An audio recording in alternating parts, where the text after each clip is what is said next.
The new Deadpool movie is upon us, Jimmy, and there's a lot of stuff online about the meeting of Wolverine and Deadpool. We're going to take a look at that first meeting in comics, but those issues are notorious for another reason. Let's go put that stuff under the microscope.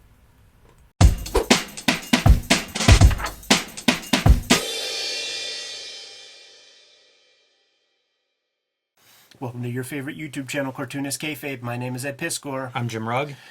Highly controversial episode of Cartoonist Kayfabe today. First, we are on the road to 100,000 subscribers on the Cartoonist Kayfabe channel. After 5 years, man, we've been putting in a lot of work. Would appreciate it if you join the Cartoonist Kayfabe channel as a follower. Hit the bell, hit whatever you need to so that we can deliver you these videos promptly so that you can get a jump on things. We have a Patreon, and at the Patreon, you get access to all the videos before anybody else. Mitigates the kayfabe effect. We often will talk about something that disappears on the aftermarket pretty quickly. The king kayfabers are the ones that get their hands on it first, and a lot of them are hanging out with us in a live stream recording sort of chat room as we make these videos. We do have more than 1,700 videos as a daily YouTube channel. That suggests we might have talked about your favorite comics. So rather than just put something willy-nilly in the comments, give the channel a search, hit the magnifying glass, search for your favorite comics, and check out those episodes. All that being said, Jimmy, can we jump into the first appearance, the first meeting of Deadpool and Wolverine? Maybe the subject of the movie that's coming up, but you sort of hope not, because it's a very milquetoast comic. I asked you to give this comic a read. It's a pretty bad read. Something about Kane becoming a thespian and a theater player. It's so bizarre because I was reading Wolverine till shortly before this. This is maybe within 5 issues I had quit Wolverine before this. Larry Hama writes the bulk of those. Yeah. And he writes these, and I liked a lot of those comics. Sure. But this one feels like, I don't know if it's severely late on everybody's part, but it does not feel up to the Larry Hama Wolverines I remember. And I always think about like, oh, we should look at Wolverine 42 or, like one of these issues that he's written. It makes me wonder, like, is my head wrong? Yeah, right. I know what you mean. Something as simple as this. Now, these comics are presumably Marvel method, which suggests that the drawing is done before the writer sees the thing. So take in the aesthetics here. You got a door off the hinges, really fucking severely knocked off the jam with cracks and stuff. Something about the splintered door told me there was trouble here. You think? Now, that could be really funny, except in the context of this issue, you realize that's not how these captions are lining up. No, so we're not gonna focus on too much about the story content because it's just very thin. Like Wolverine, I feel like you've already covered it. Yeah, we totally covered it. But you see all these little post-its, right? And we got a chunk of other comics here. Now, this is a very notorious 2-issue sequence, and Deadpool is not in issue 89. It's all 88 is the first appearance. And by the way, this comic is costly, $100 comic. Wow. Yeah, because of this. But it is a notorious comic. The first couple pages here are drawn by, penciled by Adam Kubert, who was the principal guy, and like that's tough as fuck, dude. He's way down, getting way down there. But there's this guy, Fabio Laguna, who I do not want you guys to fuck with online. Like, leave this dude alone. He's pretty much out of the game doing art jobs for like stuff that isn't comics. But this is like the most swiped 2 issues of comics in fucking history. Almost everything this Fabio Laguna dude does comes from other sources, and I knew it at the time because like this is my Kmart era of buying comics. So I was reading Wolverine still regularly, and by the way, I like that cover. Great cover, wild. very graphic. Yeah, just you never saw covers like this, which is like flat color. This motherfucker, this Fabio dude, cribs even some Adam Kubert from like 2 months before. While I was reading this stuff. The swipes make me think of Rich Buckler. Yes. And quite frankly, I'm surprised Marvel did not lean into that at some point. And Buckler famously was doing Fantastic Four and doing like Kirby swipes and stuff. But it kind of feels like if you can't have Kirby, this, like we're still using the same characters. Right. It surprises me that that's not something that was more of the almost like the house style being swipes rather than just borrowing certain drawing techniques. Now, I'm confident that almost all of this is swipes. And it's just like the egregious ones are, you just know clearly. But like this face, and, it feels all over the place, the sort of art style and things. But like this feels different than, this in terms of lighting and stuff like that. As I was checking out these comics, I started to think about like Fabio Laguna. Like I need to Google this guy. Like something is fishy here. And then I saw that he was represented by Glass House Studio, and that's run by that guy Dave Campiti. And I had interaction with Dave Campiti in the 90s as a teen. Like I was en route to try to be a penciler at Marvel, and he ran a kind of a factory situation with South American talents. Yeah, we cover him very briefly in a Wizard episode that's showing off, I think, Mike Deodato Jr. and Roger Cruz is like upcoming hot artist, and he's kind of like agent in between, and did that with a lot of artists from that area. Exactly. And so Roger Cruz, another one, swipe heavy dude. He was stealing from Joe Madureira to the point where Joe Mad could do like 2 issues and then take an issue off, and then it would be Roger Cruz doing a Gilbert kind of situation, trying to be Joe Madureira. And I would always get mad. Oh, fuck, it's another Roger Cruz. He'd be cribbing from Joe Madureira to the point where Joe Mad is on newspapers that, Professor X is reading, saying the headline, Cruz swipes again and shit like that. It's a diss. You're copying my style. But when I was showing my submissions to this Dave Campiti character, weird dude too, man, because he had that like jinky girl next to him, right? Like she had a comic and they dressed her up in a damn schoolgirl outfit, and clearly it attracted dudes to the booth Babes. But she had her own comic. It was a very weird situation. I've gone to Japan a million times at this point, and there will be guys who have a Japanese girl or somebody with them, and you're like, what is that, man? Very, very fishy circumstance. But Dave Campiti, this dude told me, like, you know what? Your storytelling's good. Your anatomy is sound. It's professional. If you wanted to work in comics in 1988, if you crib Jim Lee style, you have a better shot at getting a job. And this Fabio Laguna took it very literally. See, I think this is copied. It does look like, and I think it's Greg. I think it's Greg Capullo. Interesting.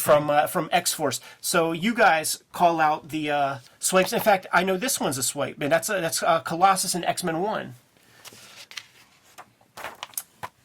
This one's super clear. You know which one that is, dude. That's Wildcats 1. Boom, got your Zealot right there. It's so funny without the swords. You're going to see a lot of that. You're going to see a lot this of that. hand, like, what's that hand doing? She's holding onto the panel. You're going to see a lot of that throughout. This pose right here is a Zealot as well, but I couldn't find the issue. But that's definitely that's totally a crib thing, and we're calling out because it's so egregious here, and we're on the record saying like, who gives a fuck about swipes and stuff? When you do it so much, it calls everything you do into question. So like, if this Laguna character drew something kind of fresh on his own, yeah, you don't get the credit for it. You ain't getting credit. That all said, the comic that is 100% literally a swipe for every panel, I would buy that. Right. Well, that's a postmodern piece of art. Like, yeah, it becomes a gimmick. Like, there's something more to it. I'm sure that's copied from somewhere. I think this could be a McFarlane car. I think so. From Spider-Man 1. And in fact, I think this is the page that the Billy Ireland has. Yeah, you might be right. It looks really familiar, and that square style is something that, like, that's unusual. Yeah, that's so cheap looking, man. X-Men 2, Jimmy. And we're looking for a Psylocke getting jammed up right here. Wow. And I think what he was doing, this is not the kind of thing where you need to be perfect with it. So I don't think that he's using the Artograph projector. He's probably looking at it and just doing his own copy job. But on the very next page, Jim, if you could slide me X-Men 7. This is like detective work that you've assembled here, Ed. Yeah, man. That's impressive. There you go. two Wolvies. And even as a kid, as I'm going through this, it's like, it's all like hitting me. Like something's happening. Like I'm reading this and I'm like, oh, I know I've seen that from somewhere. I'm so far removed. So the first time I looked at this comic was this week. Yeah. And I did not have, I went through the comic before I went through like research on what are the swipes. 275. And it really, it's a weird thing of like nostalgia where it's like, man, that looks familiar. That looks familiar. That looks familiar. Now, these are pretty much one for one. You know, like this is burnt in my head, the 275 cover. So yeah. So like, it's pretty much one for one. He's doing a little bit different stuff here, but there will be times where we're going to have to see him fill in some gaps. Maybe there's something... you see it a little bit on this arm anatomy. There's some really funny stuff happening right around there. Right. Right, and he is just not up for the task to fill in the gaps. Now we're looking through more, and I just know that that's surely a stock Jim Lee face. I think this biker Wolverine I've seen. I think that might be a Silvestri, and then that's a Jim Lee face that we've seen him draw a million times. I think this figure as well is something that I've seen. Right. It's so this funny. was the light issue. I used to get Comics Journal in like late 90s into the 2000s, and they would always have swipe file at the beginning. And I thought, this did a lot of damage because illustrators swipe, they reference, they trace, they do all kinds of tricks. And it's like, I used to feel so defeated. Like I couldn't even look at a car photo because I was shamed by it. Right. But this is funny because this is kind of the other version, like too much. Right. And it's from one source. It's like sucking at Jim Lee's teeth, like, too much. It's almost like give that guy some royalties or something. And you see like stuff like this. I could believe that this is Fabio Laguna's skill set. It looks very raw. It looks very rushed. It looks very amateurish. I think this is a swipe. I think so too. Pose. Yeah. Buy our books. Keep the videos coming to you on a regular basis. Jimmy has Street Angel Deadliest Girl Alive, Street Angel Princess of Poverty, True Crime Funnies, 1986 zine, BW zine. Get those at his website. Hulk Grand Design Treasury is out there. Trade paperback coming soon. I have Hip Hop Family Tree Omnibus. X-Men Grand Design Trilogy. Red Room Crypto Killers comes out the end of February. Antisocial Network. Red Room Trigger Warnings. And the Switchblade Shorties comic strip coming to you online on a daily basis. Now that we're done showing off our books, get them. And back to the video. And then we're getting to the era where he's swiping from like Mark Pasella type era. You know, the Art T-Bear inked materials. See this, I put Mark Tex, because that's from the shirt. I mean, I think it was a corner box. It was definitely a piece of Ghost Rider artwork. Looking for that X-Men 1 cover, Jimmy. Let's invert it. Let's invert our guy. Wow. Almost every page from here on in is gonna have something. Man, dude, if this comes from the issue prior, I'm gonna be over the moon. It really does. Wow. He steals from Adam Kubert from the month before. I didn't even know how you would get access to that quick. I guess it'd be photocopies of the issues so that you could stay on, Totally. That is funny wow. as shit. But you know what, man? What's the editor say here? Right. Right? Because, like, the editor is literally photocopied the front of that previous issue so that this guy could come in and fill in the back half. You got to take some responsibility for this, from the editor too. But you know what? If you're working for Dave Campiti and he's like, hey man, do Jim Lee and I'll get you work, he got him work. Is this the only stuff he did, or these Pretty two much. issues? Like, no, he did a couple other very small jobs, I think, man. But yeah, here's your Wolverine. And then, dude, look, maybe he does trace from an artograph projector because, like, it's like the hatchings increased. To even bring in like the highlight, because that's one of those like really unusual marks that Jim Lee and Scott Williams would do. And I can remember even looking at it at the time, being like, "That's a weird highlight." Man, he copied that highlight. Yeah, let's do a twofer, because like on this very from this very issue of X-Men 1, we got another swipe, but he does a little play. Okay, so this is like an example, right? You see how this is covering up the neck muscles? Yeah. He's got a kayfabe it and just has no sense of you know, how that anatomical structure works at all. Wow. Oh yeah, this is one that I found. So you see that face right there? It's the cover. See, that's the other thing too, is like he's not even being slick. Like he's taken from like iconic pieces of and see, like when he's tasked with doing drapery and stuff, like doing that hatchet, like does nothing for the shirt folds or whatever. You know, here's a tip for people too at home. Do different sizes too. You know, like there's things you can do to kind of like throw that off a little bit if you're gonna do it at all. Oh my goodness, this is so funny. So this piece, I couldn't find it like in my stacks, but this is from Adam Kubert, and it's Wolverine. Like he's doing a little something here because the Wolverine has no mask on. In the piece that I recognize. Okay, so this is X-Men 1.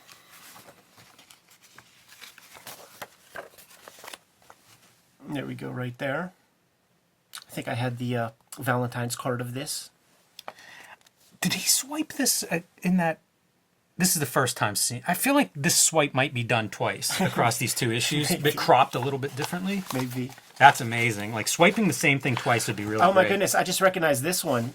This comes from Extinction Agenda issue. This is Cameron Hodge. Wow. And yeah, so that's another Jim Lee swiper. I'd be willing to bet my left hand that one is a swipe. Absolutely. Wow. I wish I could pull these off exactly like where they're coming from. That looks like a... 276 interior.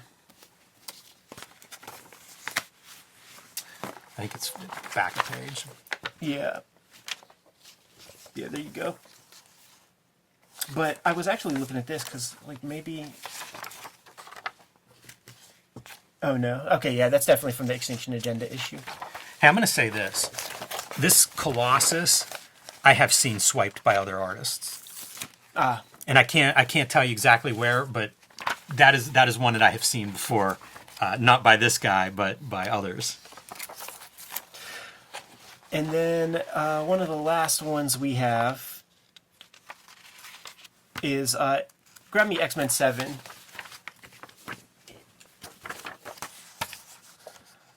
So I guess maybe the editor's like, you know what, switch it up a little bit. So he blacked out the face. Even the teeth. You know, like he blacks out the face, but like the teeth are exactly, you know, the mouth and everything's the same. It's all there. Right. That is surprising. I feel like this might have come from two sources, because look at how big Maverick is compared to him. Yeah, so leave the guy alone and stuff.